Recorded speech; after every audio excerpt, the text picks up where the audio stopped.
that rich, you know. It's like they earn decent salaries, but not 1.5 million at a club salary, right? So, and it goes back to information. When someone is elected in parliament and a certain demographic allowed them an opportunity to be able to represent people in parliament, they should go back and say, hey guys, I'm earning so much money and I come from this political party.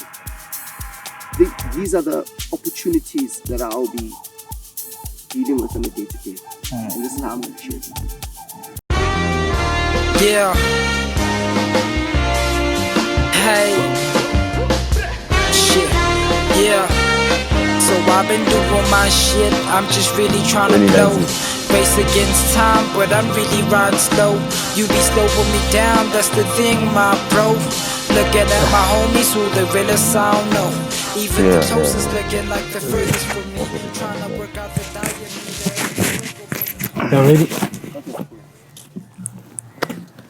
What's good, my niggas? It's your boy B on another episode of the Elusive Podcast, baby. Got my nigga Kalibo the Dawn. It's your boy K_LIBO.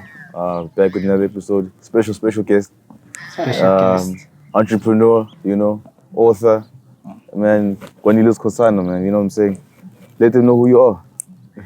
My name is Kwandile Sikhosana, provincial coordinator of Build One South Africa in the Western Cape. I grew up in Daveyton and I'm an entrepreneur. I studied in the Institute, which is an institution of higher education and training. And the big idea is to build a university instead of building. And I've authored a book, Financing Higher Education, which is just giving government guidelines on how they can fund this towards offering people access to higher education and training. Yeah. And I started off as Daveyton Book Club. So Daveyton Book Club in essence was us trying to establish mini libraries in communities across the country. We established 14, which from where we started is a success, but we couldn't manifest the kind of ideas we had. But the idea was if Daveyton has 30 areas within itself, so those areas need to have at least its own library, its own clinic, maybe it's smaller Yana police station, so people have resources where they live. So so that's me in a nutshell. But let's have a conversation. I'm glad that I'm here. Yeah, man. Thank you for coming through. Thank you for coming through, man. I wanna just start your background actually. So you were born and bred in Daveyton, like us. Yeah, Kaslan Lady.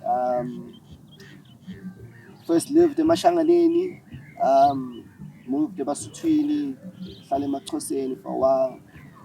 I've basically lived everywhere at Daveyton. So Daveyton is home for me, and that's why a lot of the things that I've done, I've tried to improve the community that I'm from. Because I respect what this community has done for me, and I developed it. Could have been, just today actually, I was just thinking about the whole thing where people say it's a community that raises a person. A village. It's a village, yes. I mean, so many people have had an impact in my life positively. So, and it's people that generally they didn't know who I was, but because I was a kid from the area, they felt the need to take care of me. So that's why I also sort of want to help the next generation with the things that I know. Yeah. So, the next generation doesn't have to have the same issues that I experienced growing up. So Daveyton is like home. Home for sure, Western Cape, but Daveyton is like kind of special.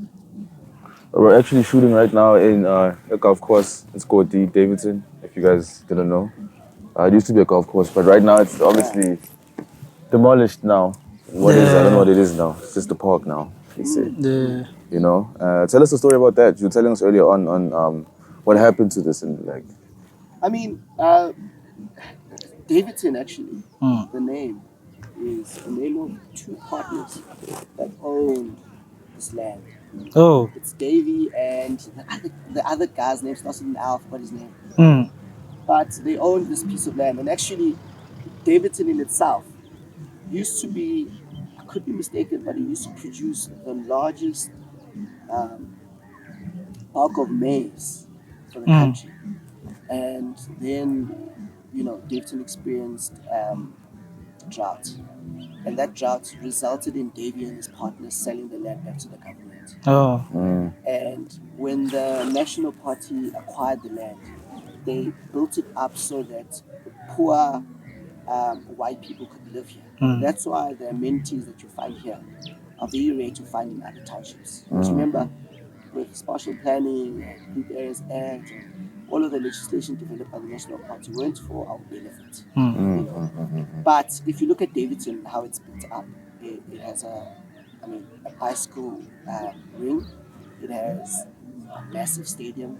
It has Snubble Stadium, yeah. Iceland, how it's built up, it's quite massive. You won't find such streets in another township. Especially those that were designed before 1994. Yeah. And we were the first township to have electricity. Oh, yeah. Voter, yeah. But it's not Oh, for the benefit of black people. It was meant for struggling white people who would work in mines, because we were quite close to mines and so on.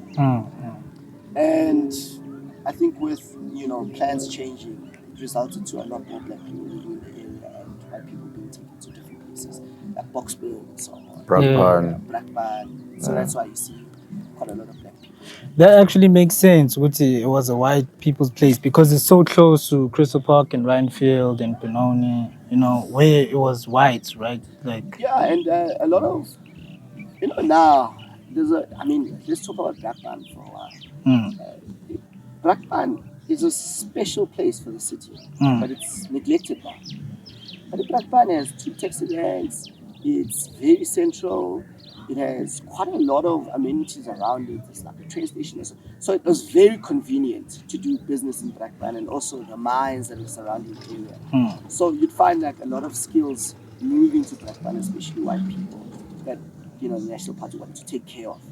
They were moving into Brakpan to establish there. And if you look at the houses and the space, gave you an indication of the kind of people that lived there. So also in Daveyton, when you look at, Ekurhuleni is said to be an agricultural hub.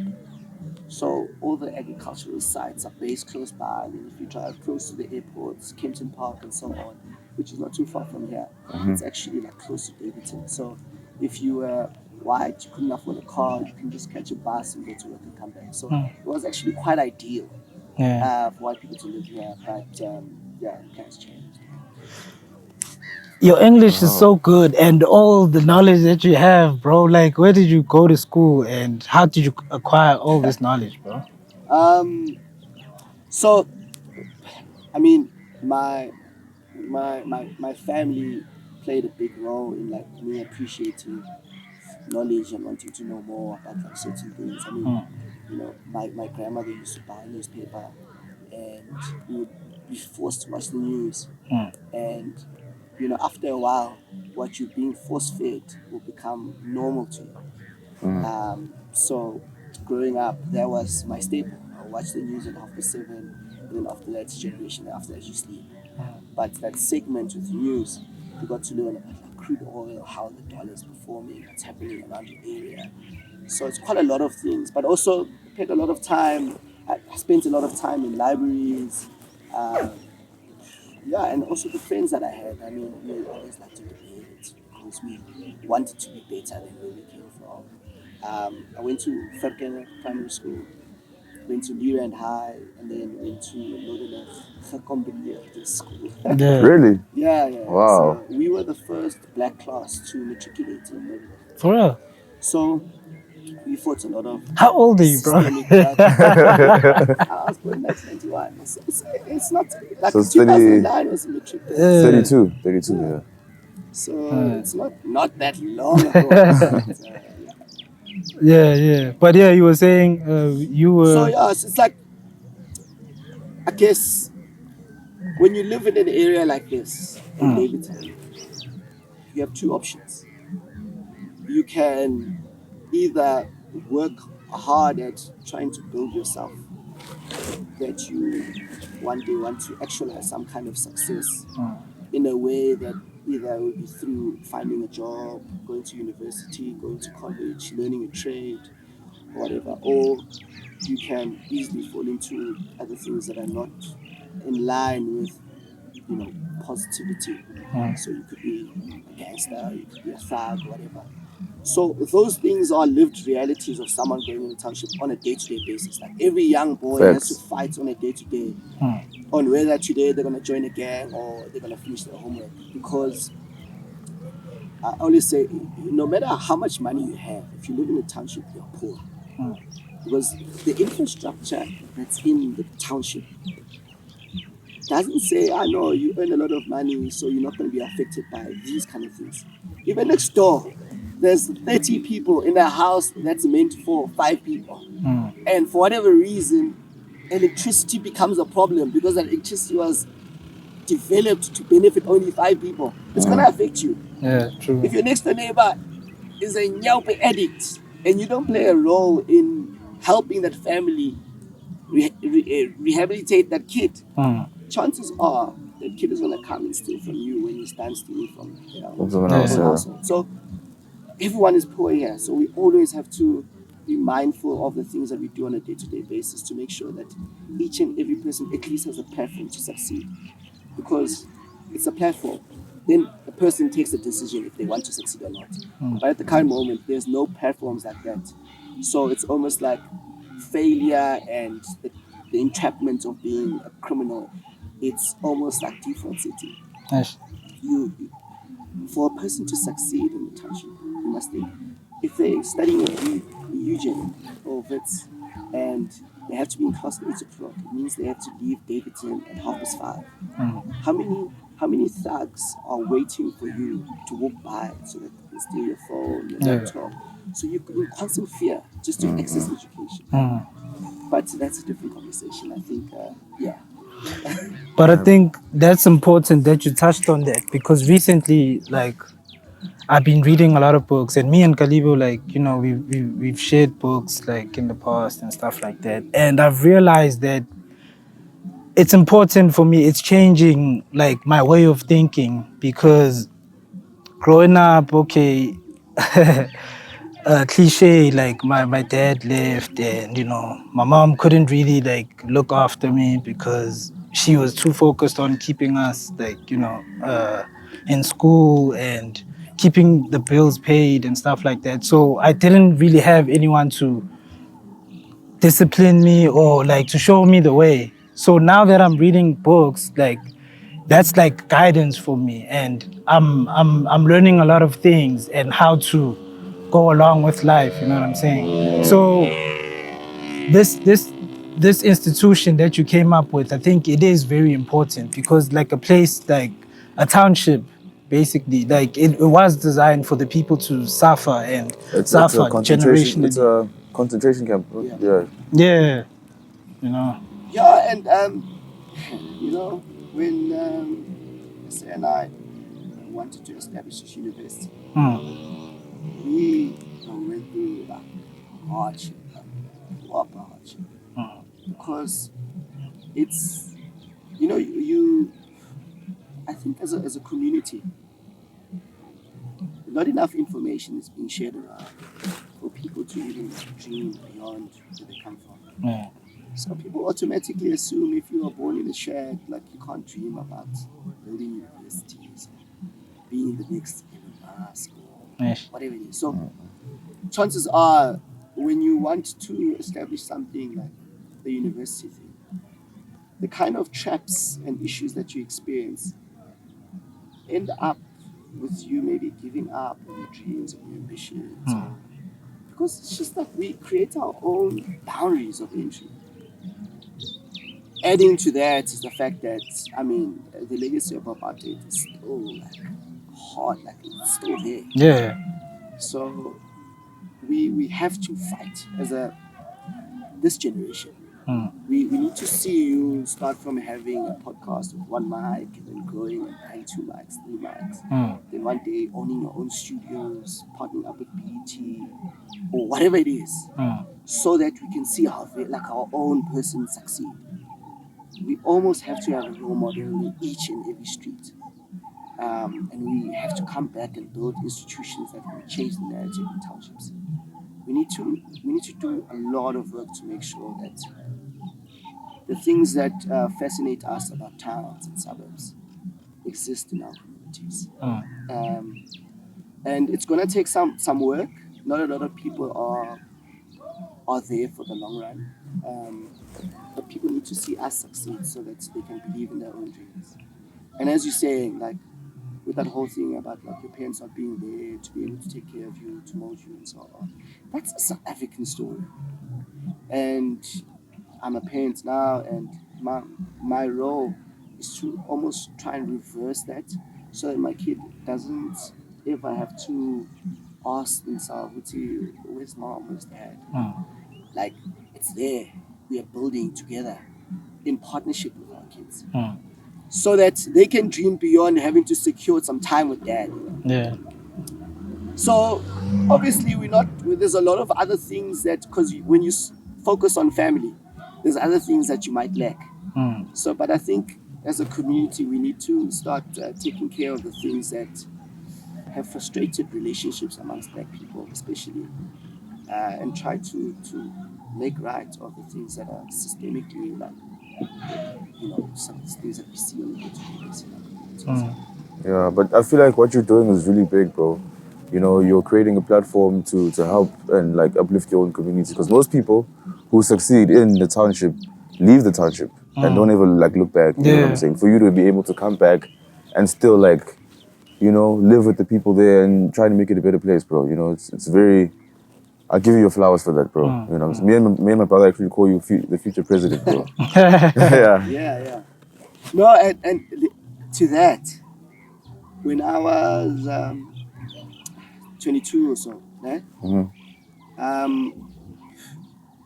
I told my friends, I think 21, 22, I told my friends that one day I'm going to be the president of the country. And still today, like, people laugh at the idea, right? But so this is the funny thing. When someone says, I want to be an engineer, and they register at a university to be an engineer, you almost congratulate that person. You give them success in resources or support, whatever. So when I said that, people were thinking it's a joke, but there were like a few people that were supportive. But with me, I knew it was an actual thing, and like, I don't do anything unless if it's going to add to the end goal. So even sitting here today, I see you as partners in my dream, and with the hope that I can add to your dreams as well. Because I am going to contest for elections one day and be the president. I For sure, bro. And I'm thankful for also like people that have played a role in me being in this position right now.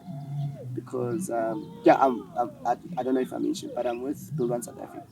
Which is Musi Maimani's party. Musi Maimani's party. We've got Nobuntu Hlazo Besta. We've got Costa Jack. We've got quite a few people that we work with. But they've given me a platform to say, guys, if you as a collective think you can really fight this fight, we're going to give you opportunities to be able to do that, express your ideas. And I'm serving in the Western Cape Provincial Council today. 5 years back, I was in Daveyton, not knowing that life would lead me where I am today.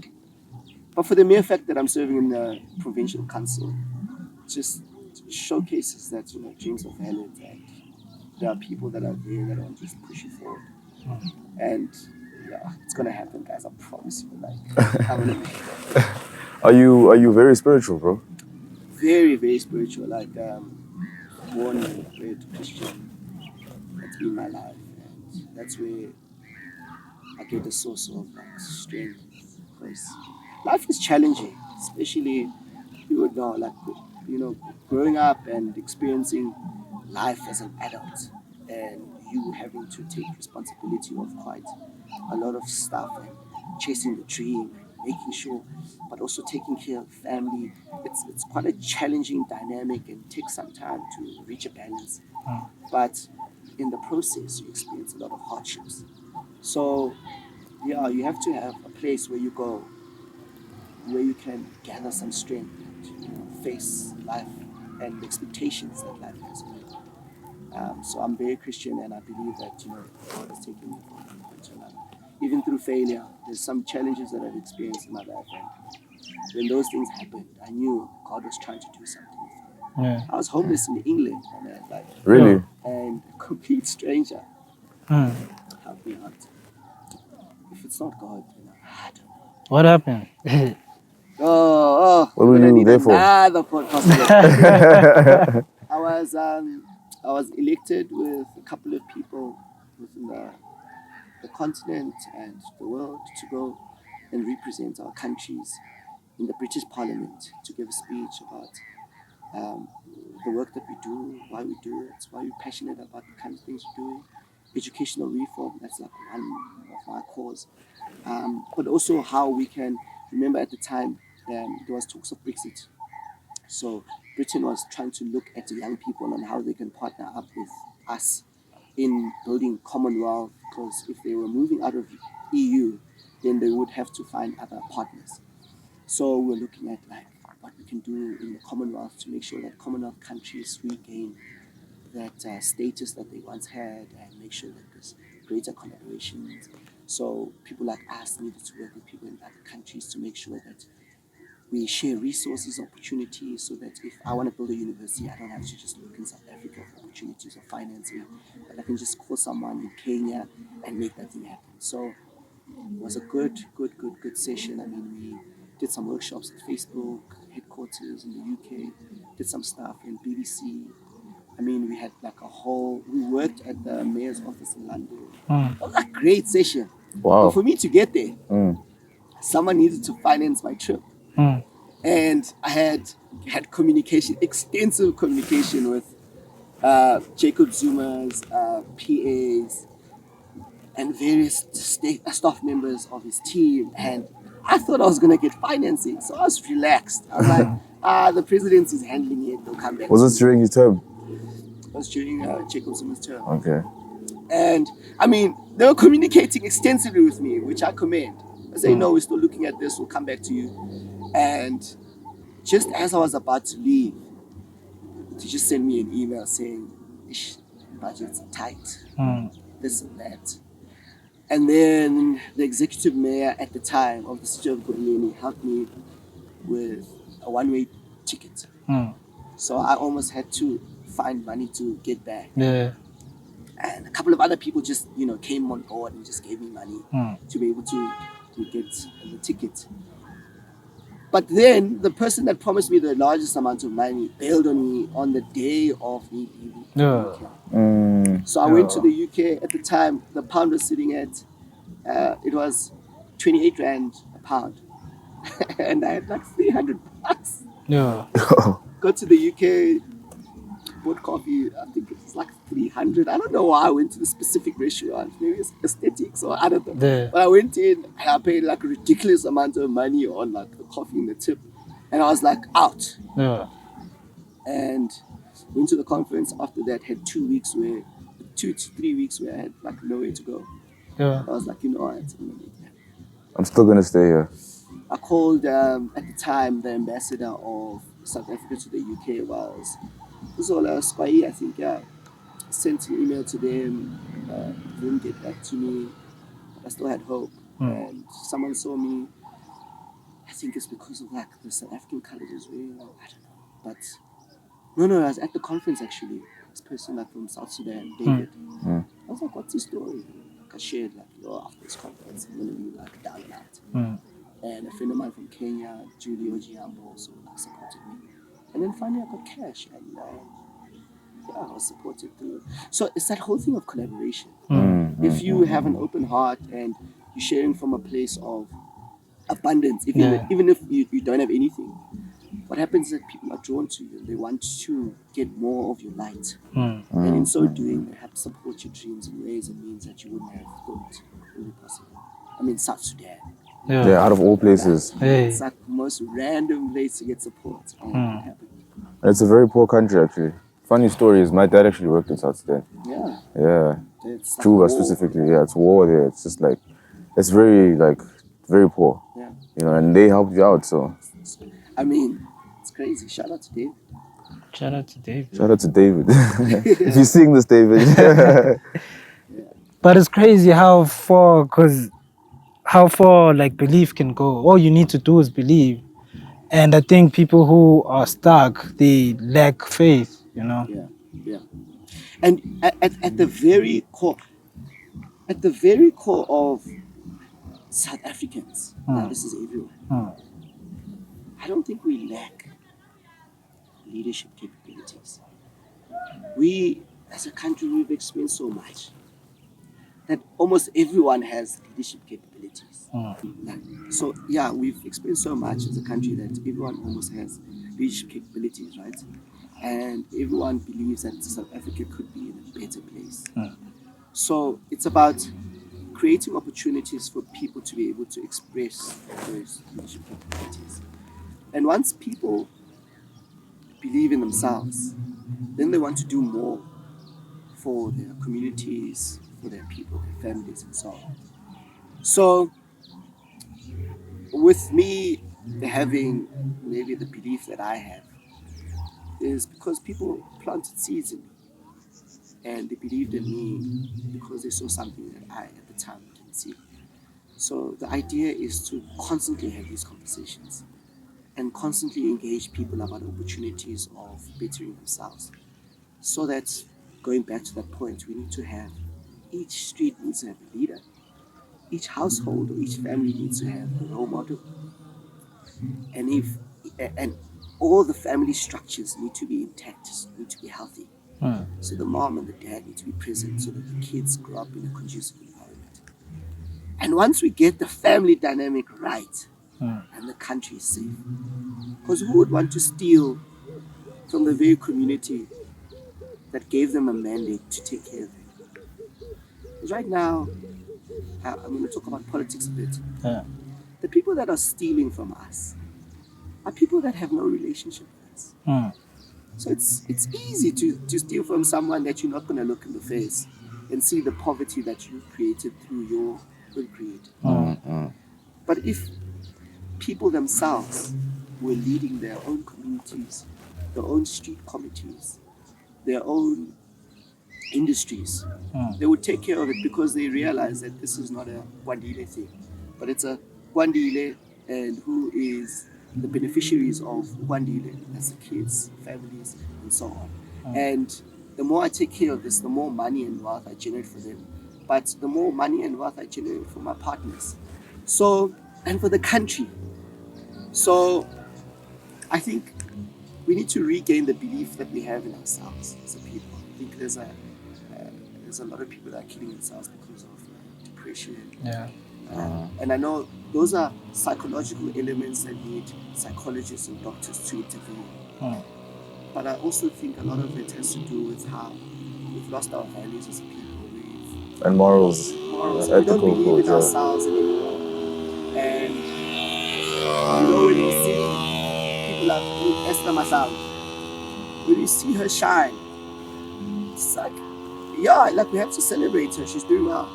But we have to see more of that happening. Esther Mahlangu needs to be in Berlin, and then you have to be doing your own thing in New York, and someone has to be doing something in Lesotho, so that we dominate as a people, because we are brilliant as South Africans.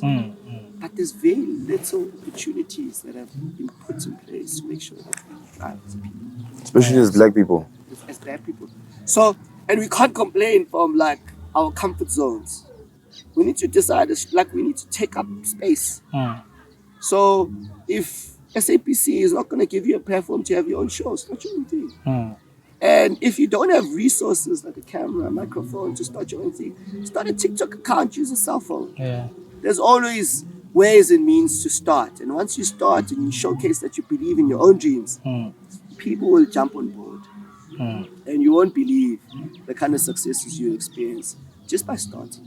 So I think we need to regain confidence in ourselves so that the country can get back to where it was. And where it was, South Africa was like the go-to country for development, infrastructure, talent. When you go to other countries, they marvel at how incredibly talented South Africans are. That's why in Thailand, China, in Saudi now, like most of the teachers that go there and teach are South African lawyers, doctors, accountants. Your We're sister. losing so much skill because our leaders have stopped. This is the thing. And guys, I can talk a lot, so you have to stop me every time. Nah, we want this. We We're want literally this info. like sponges today, man. We're soaking in the knowledge, bro. Mm. You know? Politicians, man, are glorified icebergs. And I explain this. Because I'm a politician myself. Yeah. We don't operate outside of a mandate. Someone needs to give us a mandate to say, go represent us here because we've seen something in you and we think your voice would be able to echo all of us here. Someone needs to give you a mandate. You can't jump up one day and say, I'm a representative of who? Who gave you a mandate? Communities need to give you that. So the power that you stand up and talk about so eloquently in parliament, in spaces of influence and power, comes from the very people that put you on a pedestal in townships or rural areas or whatever, right? So in actual fact, Ramaphosa can't go to parliament and say, we're spending 1 trillion on this, if he hasn't consulted with the very people that give him his mandate. Now, the interesting thing is, once people get elected and they get positions and they get perks, they stop going back to the people that gave them a mandate and say, hey man, you've sent me to this particular position. Now I'm here. These are the things that are happening. Tap into them. People stop doing that. That's why it's so easy to find someone who's representing Kwandile in Daveyton or Elsa's River in Cape Town, who's living in a completely different community, a gated community. So when a pipe bursts, they read about it on WhatsApp, but it doesn't hurt them as much as the people that live in that area because they can always, call a private plumber to come sort out issues that they have in the house because they have money to do so. But the person that gives them a mandate doesn't have that opportunity, unfortunately. So they have to, number one, get a mandate. And then they have to come back and be accountable to the people that give them a mandate on a regular basis. So that the people in the communities know exactly what's happening in government. But also they're influencing the decisions that are being taken in government and parliament and so on. There are bills that are made every time that people aren't aware of. Land expropriation bills. Now they're busy with a bill to manage tobacco and e-cigarettes, right? There's people that are going to be affected because, say for instance, if you decided to start a company that deals with e-cigarettes and you're employing 100 people, if the bill changes next week and maybe it says like e-cigarettes are not allowed in South Africa anymore, you're going to have to lay off 100 people, meaning 100 families will be impacted. So jobs. It's a ripple effect. The landlord will lose that contract. So many people get affected. But if you don't know what's happening in parliament about e-cigarettes, then you're destined for failure. But you should know at all times. So government needs to make sure that they're always communicating with you through TV, radio, placement on podcasts. If your podcast has a lot of people and it's a place where they can communicate directly with those people, then to partner up with you. Pay for a certain period as an ad so that they can communicate with people. But it's not happening. When was the last time that you've engaged with a political leader? Unless if you've got like I think you're the first. of being someone. He's the first, you definitely the first, bro. So it's like we need to go back to the grassroots, guys. We need to call these people and we need to vote them out if they're not like representing us. Vote, guys, please register right now. And I'm not here to say, guys, vote for Build One South Africa. I'm saying register to vote. Hear us out as Build One South Africa. Read our manifesto, read our plans, look at our programs that we have already established. We're not waiting for elections. We are doing it now, taking care of communities now. And then you can decide, maybe this is the party that speaks to me. But otherwise, register to vote, that's all we want. And then after you can decide. Because right now, a large portion of people aren't voting. Especially young people. Yeah. They'd rather go to groove. And you know what they say? No, there's no one who's representing me. But do they know all the political parties? Do they know all the manifestos, the plans, the programs? Do they know the leaders? Maybe it's our fault as well. To say once we get a mandate from a few people, we selectively satisfy their needs. And maybe we need to do more in terms of communicating with different people and different platforms. But that's why spaces like this are available. Are you not scared when you get into power that you might be jaded in a sense? Because there's so much corruption in politics that even when you try to make a change, like it's just hard for you to make a change because it's like everywhere. You know what I mean? Yeah. Are you not scared of that? Of like those things? Let's go back to the conversation I had earlier. Okay? Like, I'm scared of like living in a country where my daughter has the probability of being raped and murdered, and she's only one. So like, what is the country that I'm trying to build? So I'm scared of her living in a country where that is a normal. So corruption is a crime. It shouldn't be normal. Like SAPS, NPA, SIU need to be doing their job to make sure that what we deem as normal gets dealt with, so that we can live in a healthier community, society, country. So I don't think I'm going to be jaded because the thing is with Bull on South Africa, it's very tricky. Like I can be close to Nobutu, I can be close to Mutsuli, I can be close to Musi Maimani. But if the community says this guy is not doing what we asked him to do, they can remove me any day.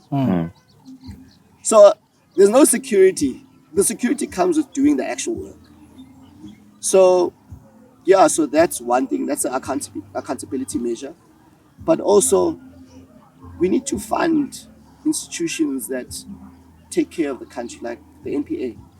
They need to be properly resourced so that these cases can go to court. It can't be normal, guys, that People get most away of with our it. leaders have scandals. Yo. If you decided right now to walk out of here, steal a loaf of bread, watch what will happen to you. The community will deal with me. The community will deal with. Why aren't you dealing with politicians the same way? Because they're stealing. Like you steal a loaf of bread, or you steal 100 million for 10. Like PPE tenders, guys. Yo, there's one guy. I don't want to mention it. 170 odd something million. He bought 10 cars one time. Nothing happened to him. Guys, no. There's a whole scandal. Pala pala. Bruh, that's the biggest one. And because he got away with that, like, obviously everyone else is gonna get away with stuff. Because, like, our biggest leader, you know, our president got away with murder, basically. And My man, you know, we can have a podcast session where you name a political leader and I tell you the scandal. Like, it's so bad that you can say Northwest, and I'll tell you like scandals everywhere. How many municipalities do we have that are not in a healthy state? Even ours right now, Ekurhuleni right now. Look at the state of this place right now. Man. This land could be utilized to do so much more for the community. But look, look at this, bro. You know, and so actually, now that you mentioned this, why is it that disadvantaged communities have the best soccer players? And outside of that, there's nothing that happens. You know why? Because when we find an open space, black people tend to use very little to make the best out of situations. Right. So soccer has been our go-to sport because it's very cheap and accessible. You can, even if you don't have soccer boots, you can play with your feet. If you don't have a soccer ball, you can get like torn t-shirts and just put them together, create a soccer, and you can use stones to create poles. But if we don't take care of golf courses, we'll never see the next Tiger Woods coming from a township like Daveyton. If you don't build netball, I mean, our netball team is doing so well, but when you look at the squad, it's not representative of like South Africa as it is. Because there's no netball teams that are being properly funded, that are in townships. When was the last time you saw the poster that's written, the netball tournament, 31 December, 50,000 grand prize to the winner? You'll never see that. People are investing in infrastructure that already exists in townships.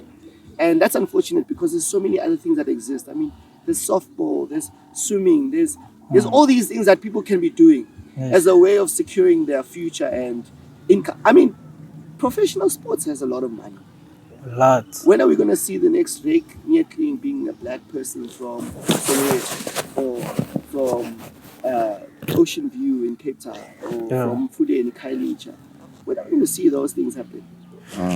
Speaking of that, like, you're very right. Like, there's a lot of talent in the townships, because like I feel like I'm very talented, but like I have cousins or people I know from the hood who are like way more talented than me, and when I take them to my space, like where I live and where we can swim together, like I might be the champ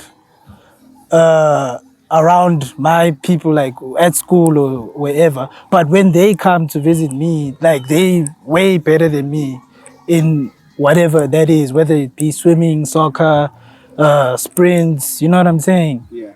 So that's Yeah, I mean, there's schools today, especially that we drop off, it doesn't have a track to practice. So you find a lot of like, black kids having to use their imagination. Like it broke my heart. Like I think 4 years back, between the, I think 6 years, 5 years. The school, basically they were racing in the street because there's no track in the school. yeah. Right? And then basically the Department of Arts and Culture wants to erect a flag for, I think it was 20 million. 20 million rand, like.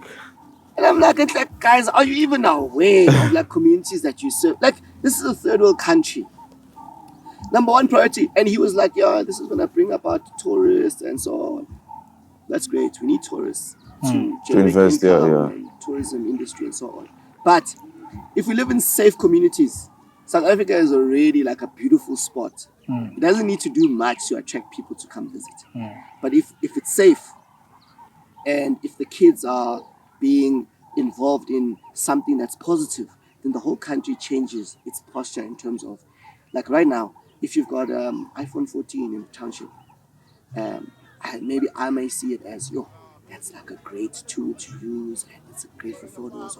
The next person sees it as an opportunity. If I steal that phone, I'm able to secure me. You know what I mean? So you also have to be very careful how you move around in the township, because you're dealing with two very, very like real things. It's like for every good thing that's happening, someone else is looking at it with a negative perspective because they're hungry or whatever it is. But so when you serve those kind of people, you also need to be aware. It goes back to that mandate. Are you aware what people need? That 20 million can build so many sports fields, stadiums, can employ so many people. You can get so many people involved in ownership of that particular infrastructure. But if you just want to do things because you think it's right, or you saw it happen in a first world country and it brought about some positivity, don't think it's going to work here. That's why I get so upset when I see like politicians' kids like spend like 1.5 million in a club, bro. Yeah. Or like crazy amounts like that, bro. When they could be doing so much more for other people, you know? On alcohol, bro. And you know? As soon as a young person identifies that, please tag SIU. They need to investigate. How can you must also whistleblower. Like politicians don't earn as much money as, they're not like rich that their kids can just spend 1.5 M. There's probably some corruption that happened in the background. So when we see something like that, we shouldn't browse through. Yeah. In actual fact, you should be like, okay, SIU, investigate. If you don't find anything, that's great. If you find something, hey, we need to get back the resources that belong to our people. That's the thing, because we actually think these guys are supposed to be that rich, you know? Nah. It's like they earn decent salaries, but not 1.5 million at a club salaries, right? So, and it goes back to information. When someone is elected in parliament and a certain demographic allowed them an opportunity to be able to represent people in parliament, they should go back and say, hey guys, I'm earning so much money and I come from this political party. These are the opportunities that I'll be dealing with on a day-to-day. And this is how I'm going to share them. And these are the challenges that I'm experiencing. But most importantly,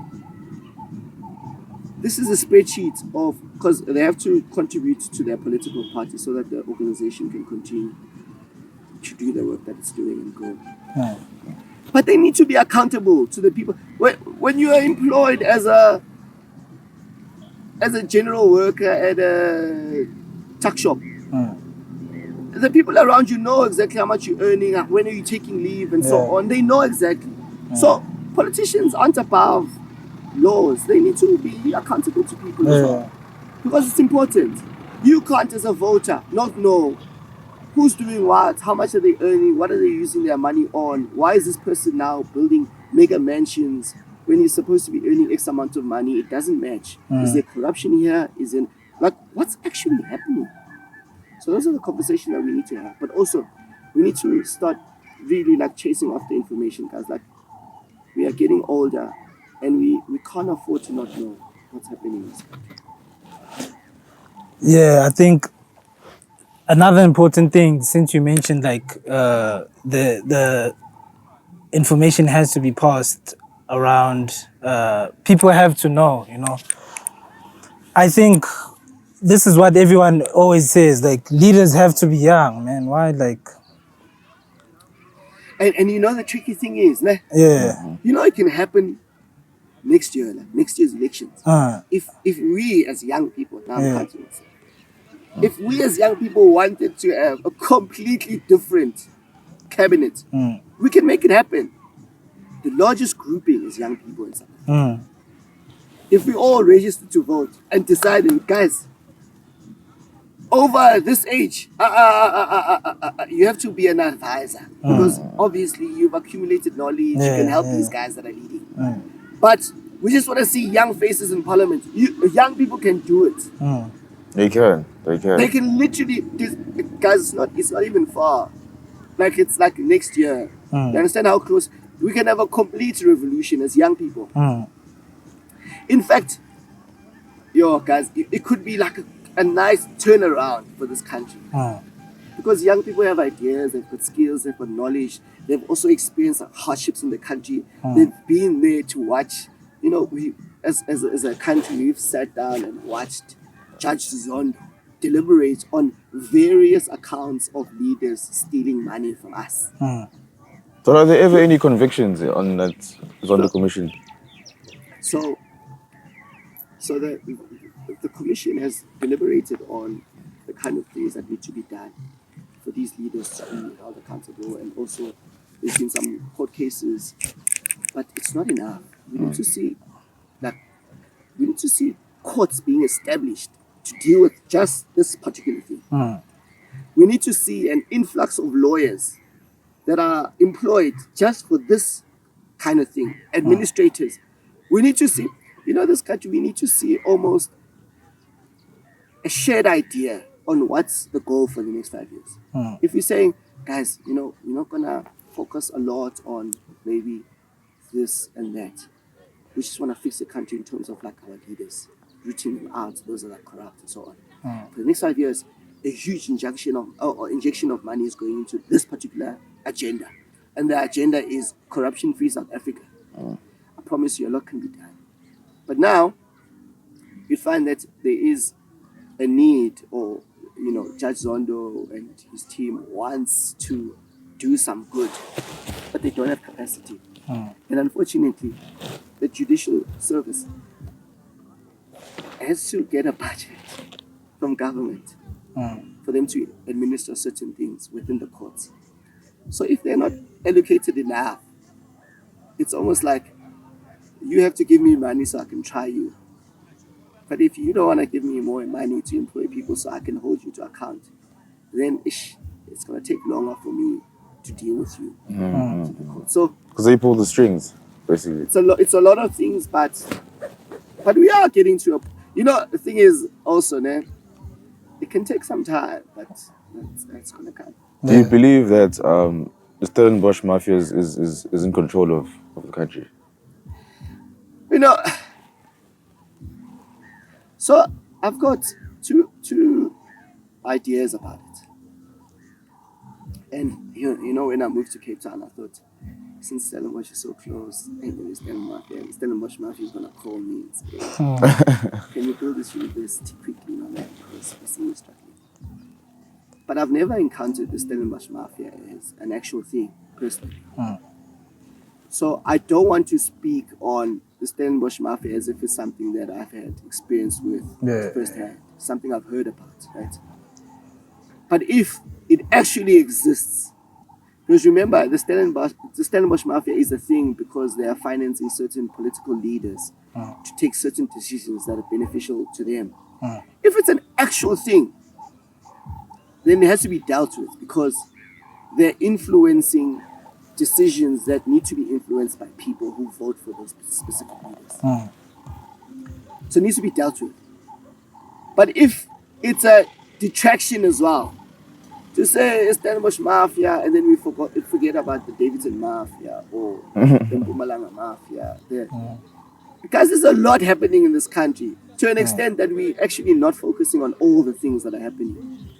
We need to deal with the Stellenbosch Mafia if it exists. We need to deal with the mafia that exists, that's been talked about in Mpumalanga, that's busy like with ISCOM and not facilitating certain things to be done so that they can benefit more.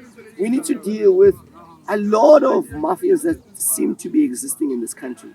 Because if they are leading, then why do we have leaders? What's the point? Yeah. Cabinet? So, yeah. Oh man, I wish it was just that easy, man. You know. And it's just like a ripple effect, bro. I think it's also it goes on all over the world, actually. Yeah. You know.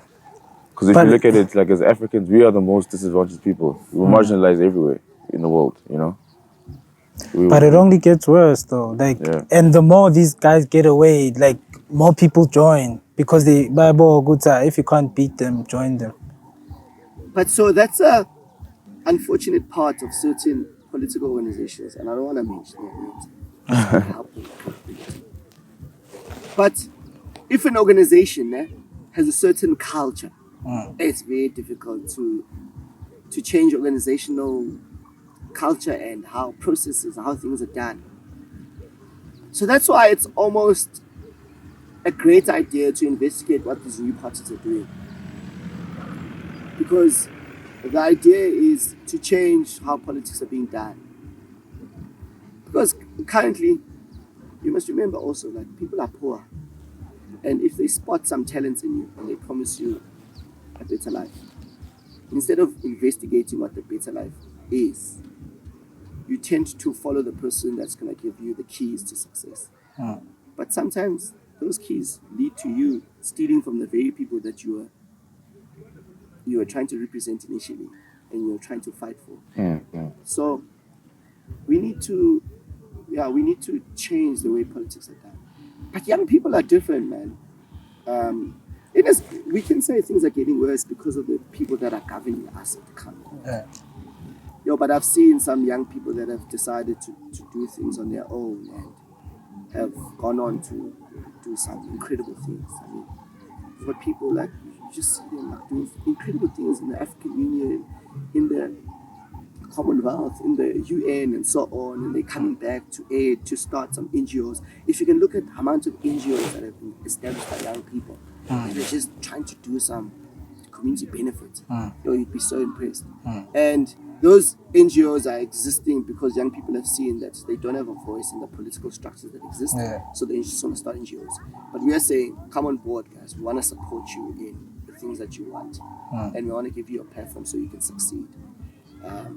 So that's the idea with Bull in South Africa. But people can check us out and really see like what we do, because we want to change all of that. I mean, I'm in politics. I'm not rich, right? And the idea, and I am going to be rich. I'm not saying to people, hey, they should check me out in 20 years. I'll still be this kind of person. No. But the idea is not, we're joining politics to echo a certain message. And once the country is healthy, then Kwandile can leave politics and go and build his university because it's conducive for him to start a business. Right now, if I want 300 million rand, where am I going to get it? You know how many agencies I've applied to? Still haven't received a response. It says that the entrepreneurial landscape is not great. So we need to come in, fix it, move out of the space. The next person takes over politically, and then we focus on our passions.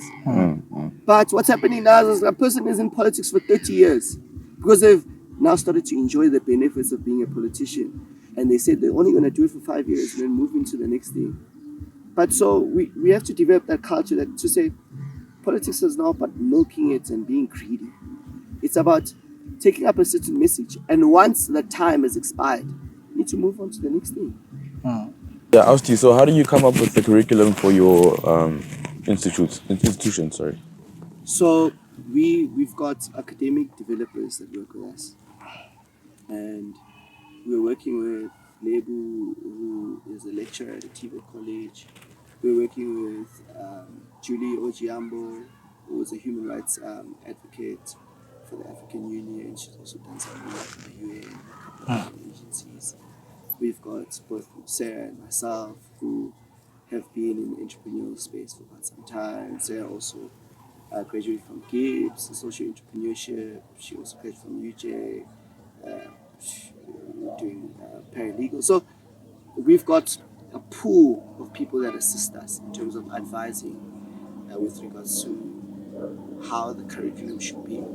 But a lot of it still has to go through like a vetting process with accreditation institutions. So once we are done with developing curricula, we send it through to CETA agencies that then approve or disapprove our content.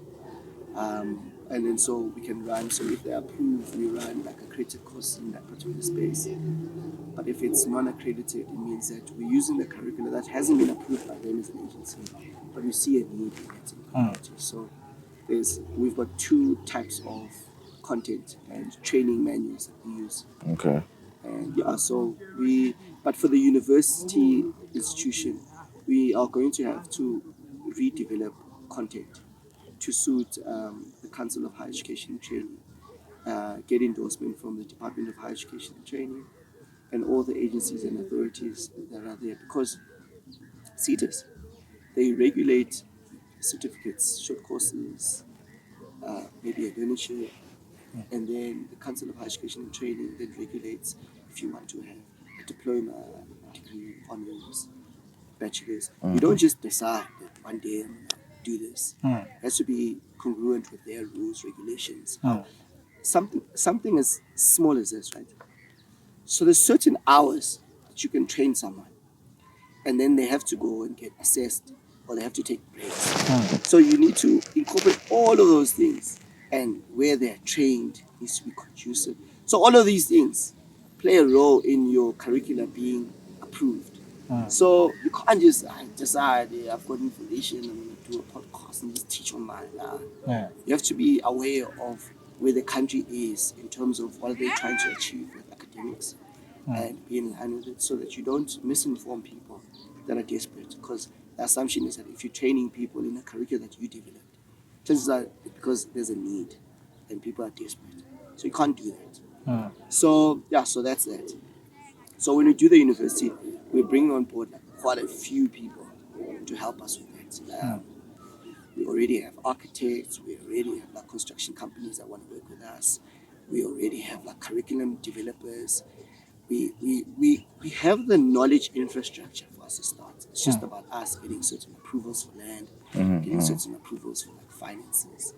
And we knew going into it, it's not going to be a short-term thing. I mean, we've been working on this for 8 years now. And if it works out on the 15th year, it still will be a mammoth success for us, because it's an incredible thing that we can do for ourselves. I mean, to build, UNISA was celebrating 100 years, if I'm not mistaken, 100 and something years. If we can build that in 100 years, someone can say, hey, do you know there's a guy from Daveyton that built this thing? There's a lady from Daveyton that built this thing. Daveyton is situated in the neglected part of Johannesburg or the East Rand. And these guys came from there. And then we can have an influx, maybe 10,000 students that just graduate from it, from this area alone. I would have succeeded. Take us through some of the courses that you guys are going to be offering and why it's beneficial towards people. Yeah. So when it's established, Yeah. the idea was to focus on the pillars that carry the economy of the Gurule. So we've got the Erytropolis. So you have to inject more people in the logistics space. You need to cater for the tourism need and the skills lack of, or the skills that are already there that need to be polished in that particular industry. So logistics was a pillar. Arts and culture was a pillar, because a lot of musicians and artists come from this community of the Gurule. So we are also going to have entrepreneurship as a core basis of it all. But also Gurule is agricultural hub, right? So we're gonna have like agriculture as a subject matter. And also we're gonna incorporate heavily like education as a tool. So that even if you're a lawyer and you've got entrepreneurial skills and you've got maybe a certificate or diploma in teaching, if law doesn't work out, you've got like 3 other avenues that you can go to. You can start your own training institution where you can teach law students how to excel in their academic career. You can also build a business around it, because you also have like entrepreneurial skills. So we're looking at those pillars. But obviously, like when something is established, I mean, ICT was also a big thing. So when something is established, you also need to go and do a needs assessment in the community to test if arts and culture is still a thing in Ikurule. Because what we were talking about 8 years ago has changed completely. I mean, the access to technology that you guys have now compared to what we had back then, it's just like changed drastically. Yeah, drastic. So we're going to have to incorporate all of that. I mean, we had thought initially, we said, it would be so nice to have our own YFM situated in the university, so that if students don't want to study with us, they can at least have a tool where they can record music, they can have interviews, they can have build profiles for them to succeed in whatever career they want to do within the media space. But now, you can build a studio, but this might be more influential than spending millions of rands in a studio that might not be used effectively. But the idea is to build maybe podcasts, to support people that have podcasts, to have interns and people that will help support them in their journey. So things change and curriculum needs to change and fit whatever that's happening at the time. So let's have a conversation once it's built, and then maybe the whole topic will change. I want to know, this is a more personal question though. Like, I can see you've got leadership qualities, bro. I want to know is it like something that maybe you like developed along the way, or is it like from home, like maybe your parents, or, like where does it come from? So I think like part of it, let me tell you like a short story. I started selling sweets when I was in grade 3, and it was just like purely from needing cash. And we realized, at school there's 3,000 students or 1,000 or 2,000, whatever the number. They all eat sweets. There's no way we can't make bank here. We're in grade 3, I started business. And I stopped selling sweets when I was in matric. So like that's my entrepreneurial journey, like at school. And then there was a guy who lived there. He saw us chilling in a corner somewhere. And he was like, hey boys, like I don't like this idea of you chilling in the corner during school holidays. Come with me, you'll go and sell at soccer stadiums. So he used to give us like cigarettes and popcorn and whatever. And we would just like go around and sell. And we were ridiculed like by our peers, friends that were watching soccer, too. And they were laughing at us. Hey, Tavales, hey, 5 up sweets, 5 up sweets. Fun off. But what he was doing at the time, he was firstly, this guy used to buy us a meal every day. So we didn't have to worry. We even have bread at home. We didn't have to worry about food for a whole day because he was buying us lunch. But also, he was taking care of us. He made sure that we were safe. We were at a place where we can build up a skill set. We didn't know what he was doing to us. But basically, that business wasn't for him to make profits. It was for us to get off the streets. And we were selling, we were making money. And I could come back home and be like, hey, Rimamzo, you know what? I'm going to buy like chicken today. That time, maybe I'm in grade 7. But already I'm learning how to be like a breadwinner, to do something for the greater good of like the family and take care of certain things. So what Uplift did led me to starting my own businesses and employing other people and injecting that need to succeed as a collective, because I saw him prioritizing us over profits to make sure that we were young boys that were taken care of. I haven't seen him since. We haven't had this conversation. But I realized that if it wasn't for him and what he did for us that day, then I wouldn't have the time to think about like entrepreneurship and how entrepreneurship can impact people and so on. And also like, I've gone on to do like a lot of other things, but I've seen people that are much more influential than I am, use their platforms to empower me. Like I mentioned, like Build on South Africa gave me a position because they saw something in me. So I also mentioned like the Radio 702 did a whole like thing for my organization. They didn't have to pay for advertising.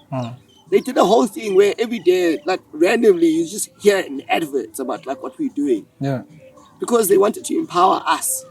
And I mean, I've never met Reedy. We just met on radio. We talked over the phone with the producers and so on. But what she did for us, she probably forgot. But she used the platform on 702 to empower us. That then led us to like attract other people that wanted to financially support us and so on to keep the dream going. So the community took care of us. And when someone supports you, they almost leave you with like words of encouragement. And that builds up your leadership capabilities and capacity.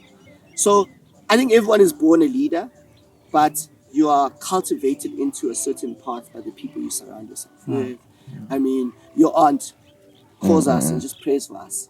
Yeah, but we don't know what she sees spiritually, or we don't know the kind of dreams and aspirations she has for us. But for her to even be like, hey, bantwana bami, izani sizothandaza type thing, it just shows you that you're not alone, man. Like some people are helping you out with your leadership journey through money, resources in terms of giving you certain things. Some people are just praying for you. Some people let you know, they don't let you know. So you never know who's for you, who's against you. But the idea is to take up space as much as possible. Use whatever that's given to you to support that success. Damn, bro. How would you define success? Success. Yeah. Oof. So it changes all the time. No, I'm like, I want to be like wealthy. Like, I want to be wealthy. Like, I want to be like wealthy. Because a lot of the problems that I have are money related. Like, if I was rich, my man, I would buy this golf course. I'd buy it and build it's like state of the art infrastructure here and build proper housing for people. I'll build a university. People wouldn't have to leave Daveyton. And I'll do it in Daveyton, in Soweto, in Estereva, Mfuleni, Kailicha, Kuku. I'll do it everywhere. Apple has more money than most countries in Africa. So if I had that kind of money, my man, like you wouldn't, money wouldn't be a necessity. Because there will be institutions, infrastructure for you to live out your dreams without needing to pay to access that opportunity. So honestly, and people shouldn't get this wrong, because I've done so many community things without expecting a payment. I think, he just wants to do good. I want to be rich, because I've been in spaces to know that without money, there's certain things that you can't do. So without money, power, and influence, there's a level where you can't reach it beyond, because you don't have those kind of things. That's why young people need to be in parliament where laws are made. And they need to be in partnership with young people that are business people, who then inject funds into the programs that are being signed off in parliament. And then once that's done, then you need to have people in societies to say, okay, so there's money, there's laws, how do we tap into this? Then other things come on board. So success for me would be like to proper have like good money in my account, but also to live in a country that's safe enough to enjoy that money once you have it. Have a country where people have access to jobs, not because of who they are, who they know, but more importantly, where people have access to education. I think education, you can be the poorest of people, but you have access to education. You can wake up one day and just decide, I'm going to leave drugs, I'm going to go look for a job and get a job because you've got a skill to offer. But in South Africa, there's a lot of people that are unemployable because they know nothing but to do gardening or to clean. And not to say I'm looking down on people that do that to take care of their families, but basically what I'm saying is that we need to be more skilled so that if you're a cleaner, after 2 years, 3 years, let's have you as an administrator because we've provided you with skills. Let's see you grow. I think people will enjoy their time in South Africa if there were opportunities of growth. Yeah. But right now, it's like, if you can't do gardening services, if you can't do this and that, like you're destined for failure. Yes. And we see it in every corner across the country. Yeah, especially in the townships. There's gents who just like, if they were provided an opportunity, they would flourish. But they don't know where to go. There's things that I know, né? Like say for instance, Cape Town.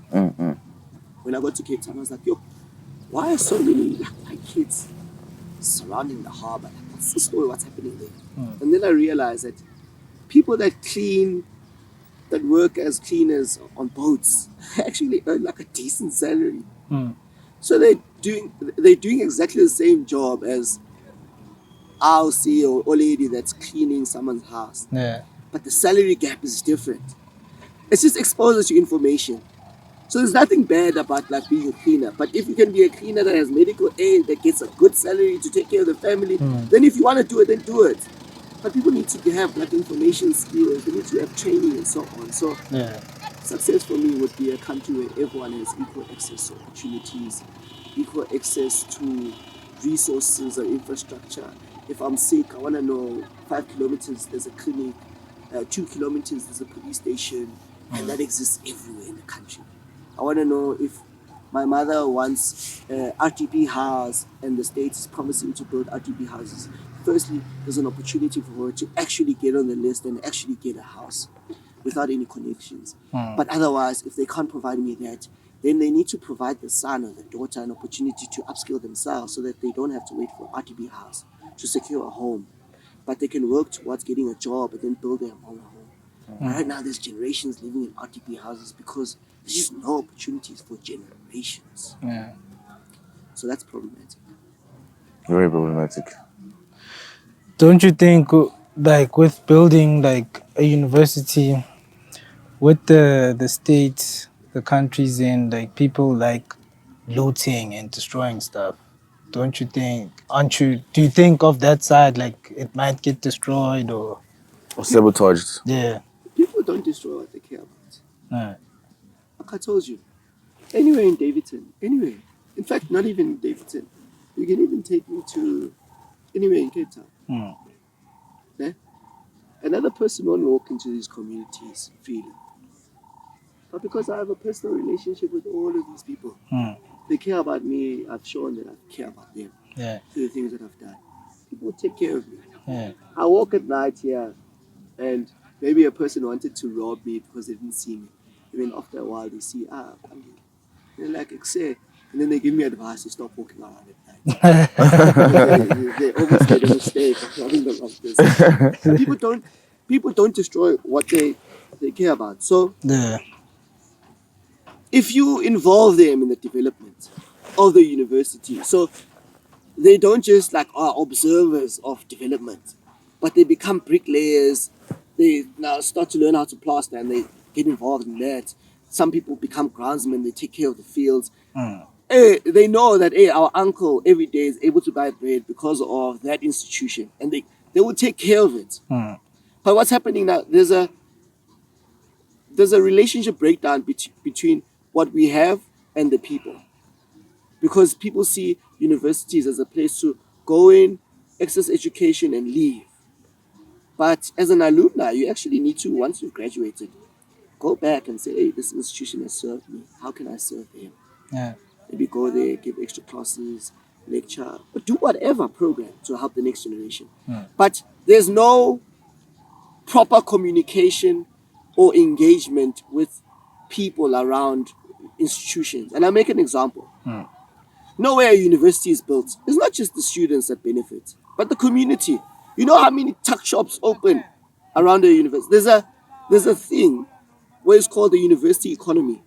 When a university is launched, accommodation, tuck shops, clothing stores, yay, there's a lot that happens. I mean, restaurants, clubs, all of these people then are able to take care of their families because of that very institution. But there needs to be a relationship between everyone involved, the stakeholders, to say, you're not just a business, you're a stakeholder to us.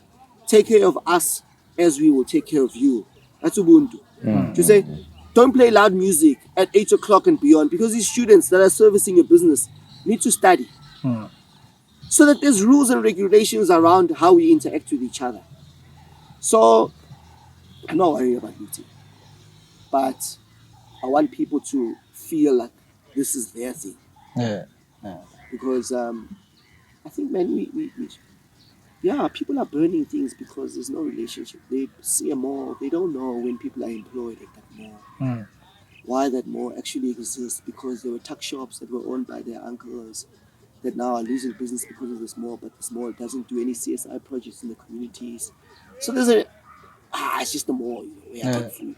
But if people knew that malls have a responsibility to take care of the communities that exist around, then they would know, right, let's formulate a structure, let's approach them and say, guys, you can't just make money here. You have to make money and also take care of people. Through, when you employ, start here and then look for skills outside. Because we're not saying all of the skills are going to come from this area. But at least train people, fund a program that will train these guys, so that these guys, when they retire, at least we have enough going in the community to then take up those opportunities and skills. So, yeah, I'm not worried. But I'm worried about young people taking up space and opportunities, especially in spaces of influence and power. I think next year elections, you need to see more young people in parliament, really. Definitely. Yeah, everyone vote, join a political party that speaks to you. Hopefully it will be built on South Africa.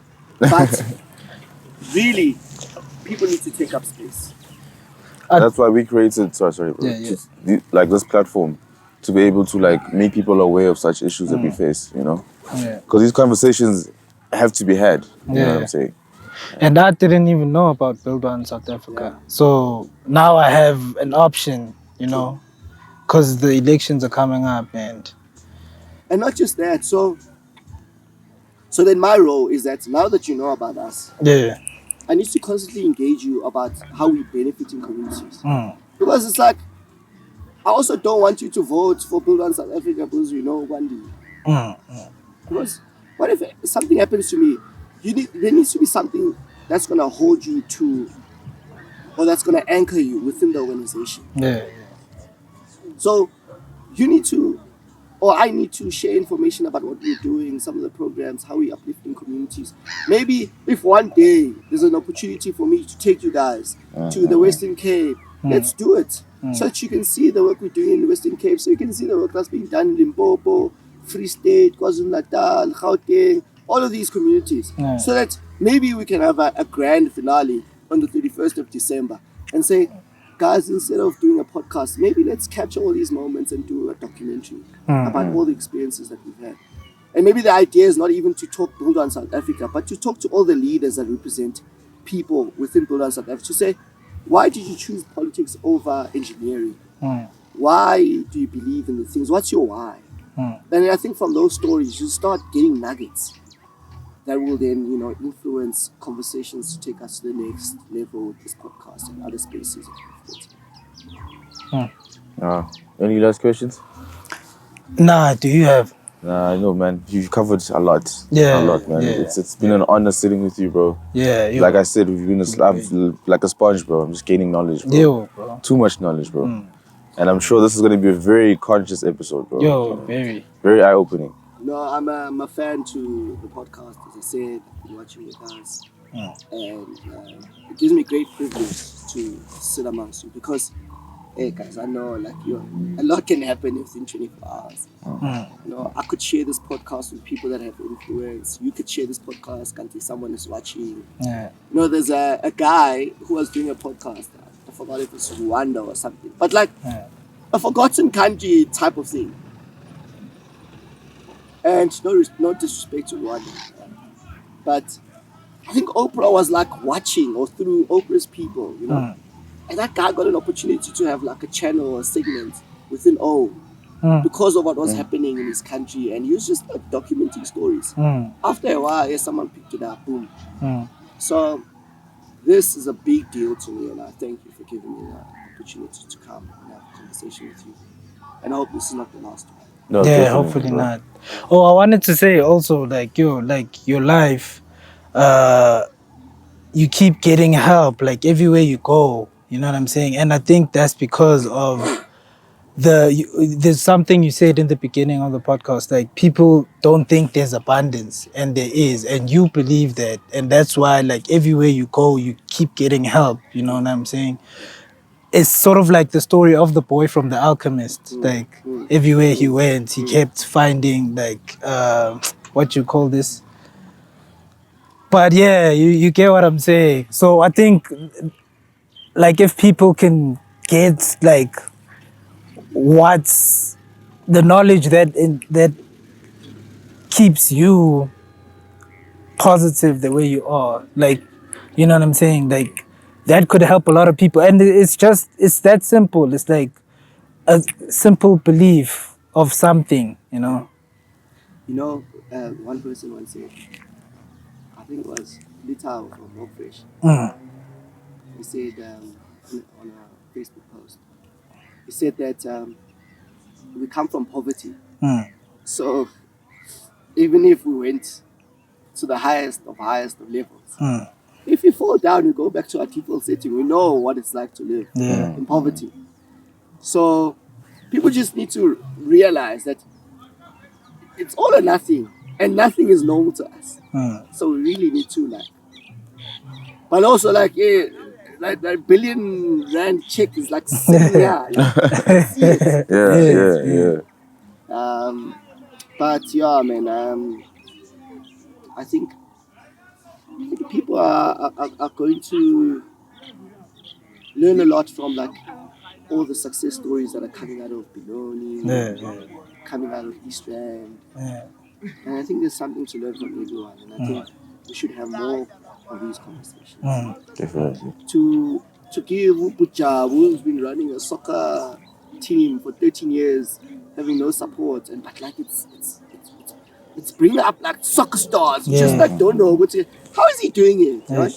I think there's stories of hope everywhere. We just don't know of Upuja or Abu Malum Thomas or Abu Mamkul Cindy, or you know, like people who just like, I mean, decided, which I'm gonna start a church. And then it's 5 of them in the family, and everyone is like forced to go and just start this church. And then after 3 years, it's like 50 people that just benefit from like what they're doing. And people are like, yo, hey, Tina, we're not gonna start a church because this just seems like it's too big of a thing. But they started with 5 people, you know. So I think let's continue having conversations. I think there's a lot that we can unearth, especially in like areas. You know, my dream is to take guys like you into like Free State, deep Free State, and to get there like no plans, just like having conversations with like random people on the street and say, bro, we see something in you, like what's the story? I think we get so much enrichment from that. And South Africa has a lot of that. I think A lot of stories to tell. A lot of untold stories, actually, you know. We have one more question for you. We ask everyone on if you only had 24 hours to live, what would you do? You know what I'd do? I'd go to the Reserve Bank. Not even Reserve Bank. I would appoint someone in the Department of Treasury. That's my first hour. Who believes in putting people first. Right? In fact, there will be a cabinet reshuffle. So if they said your 24 hours starts now, there will be a cabinet reshuffle. Mm. All of the leaders that I've worked with that have shown passion for people, Mm. I'd get them in power, all of them. Yeah. Yeah? And then I'd give them a blueprint to say, guys, now you've got access to capital, the treasury, you've got access to Department of Education, Department of Presidency, you've got access to all of these stakeholders. Yeah. Yeah? Let's start now. In the next 24 hours, we need to set aside budget, proper budget, to communities that haven't had budget allocation as much as the ones in suburbs or townships and so on. In rural areas, there's no bridges. There's no schools that are close by. People have to. So in that 24 hours, I would at least get everyone. It's a national campaign. Everyone needs to report after 12 hours where they are in terms of building foundations. So all construction companies, we tell them, Yeah, keep going. we tell them, we're not going to pay you. This is national duty.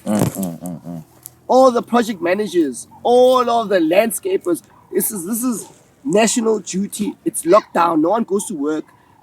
Everyone needs to find a project in their community to form part of. There's money. Let's build schools. Let's build soccer fields. Let's build infrastructure that's going to take us to the next 100 years. But we start now.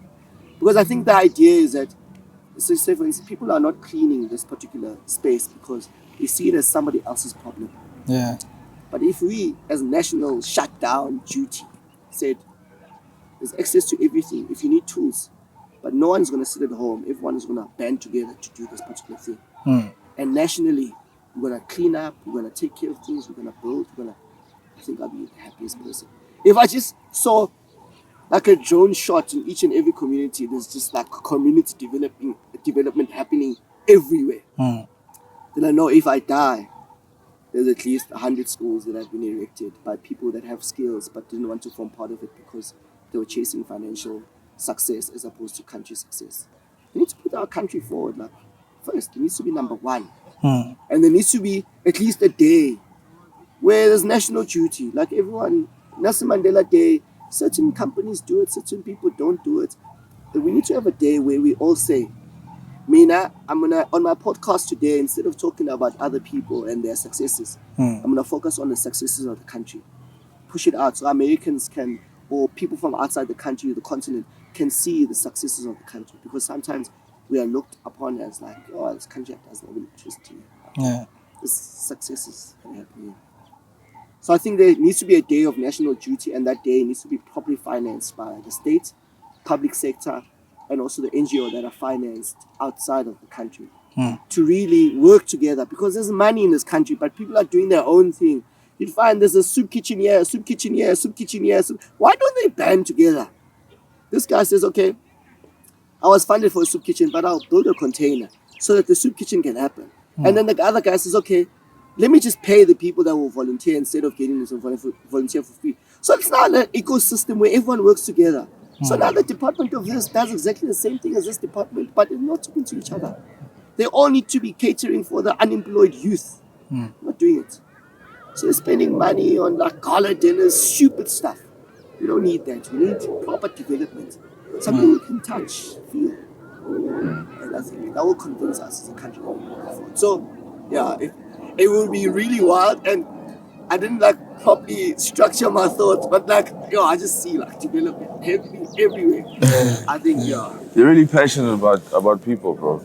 Yeah, that's the thing. Like, he's real about it. He's not just saying it, you know. And You can tell. Like, people need to, I've done it when I was like 19. Yeah. When I could have been chasing other things. Like, I was like proper, like, because but anyway.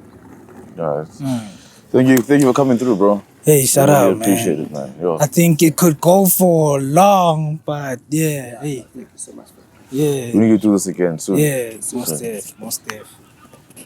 Thank you for watching, guys. Don't forget to like, comment, share, subscribe, Yeah, do all of that stuff. Shout out. And I think we'll put like your handle in the description Yeah. also, so people can get to know you and follow you and stuff. Thank you for coming through, man. Oh, yeah, thanks. Oh wait. Sure. Peace out, guys. Yeah.